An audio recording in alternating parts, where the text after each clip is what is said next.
বাজারে এসেছে অ্যাপলের যাবৎকালের সবচেয়ে স্লিম স্মার্টফোন আইফোন এয়ার। আর সেই সাথে টেক ওয়ার্ল্ডের আলোচনার কেন্দ্রবিন্দুতে হ্যান্ডসেটটির ইন্ডাস্ট্রিয়াল ডিজাইনার আবিদুর চৌধুরী।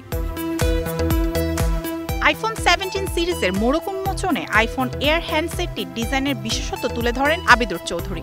শোনা যায় তার কণ্ঠস্বর। Our intention was to make an iPhone that feels like a piece of the future. এরপর থেকে তাকে নিয়ে নেট দুনিয়াতে আলোচনা শুরু। বিভিন্ন আন্তর্জাতিক গণমাধ্যম দাবি করছে আবিদুর চৌধুরী বাংলাদেশি বংশোদ্ভূত।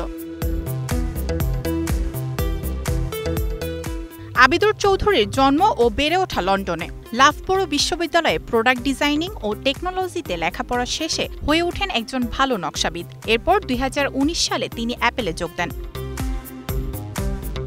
আবিদুর চৌধুরীর ডিজাইন করা আইফোন এয়ার হ্যান্ডসেটটি মাত্র 5.5 মিলিমিটার পাতলা। ফোনটিতে আছে 6.6 ইঞ্চির ডিসপ্লে।